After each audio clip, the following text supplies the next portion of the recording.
Boker Tov, Shavuot Tov, on est aujourd'hui le 21 Elul. Alors, est-ce qu'un pauvre, il peut être garant d'un riche?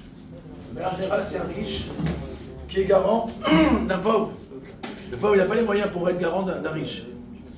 Mais malgré tout, on voit que dans la Torah, c'est différent. Chacun est tous garants l'un de l'autre. On est de Parashat Nitzavim, qui est lu chaque année avant Rosh Hashanah.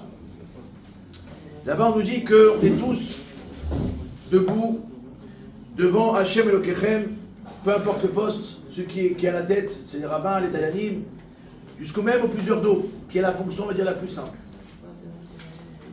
Si c'est vrai que dans le monde professionnel, profane, un pauvre ne peut pas être garant, logiquement, d'un riche, parce qu'il n'a pas les moyens, malgré tout, dans la Torah, c'est différent. Le peuple juif, c'est quoi? C'est un corps. Dans le corps, il y a la tête, il y a les pieds et les membres. S'il y a un problème dans les pieds, la tête, elle ne peut pas avancer, il y a un problème. Donc c'est ça le message qu'on doit retenir avant Rosh Hashanah.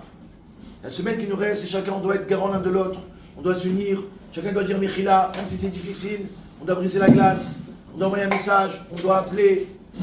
On dit lorsqu'on fait un korban, un sacrifice, il y a Shon Karov. Korban, Shon Karov, ça veut dire qu'on se rapproche l'un de l'autre, Bezrat Hashem. Donc si Dieu veut, on soit tous garants l'un de l'autre, et que si Dieu veut, qu'on puisse donner à chacun ce qu'il a besoin avant les fêtes, matériellement, spirituellement, des gens qui ne vont pas écouter le Shofar Rosh Hashanah. Il y a les Chabad, appelez les Chabad, tu as l'adresse, on va passer, etc.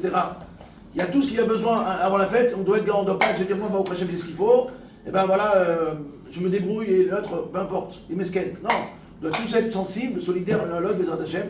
On dit que si on est Itzavim Ayom, c'est quoi Ayom?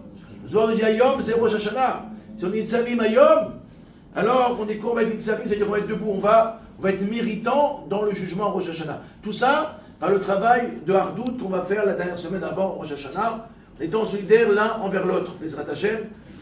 Cette solidarité et ce travail collectif va faire en sorte que le Shbor va avoir pitié, s'agit de cette galoute, sein du troisième temple, avec Mashiach Tzidkenu, Amen, Kenyi Ratzon.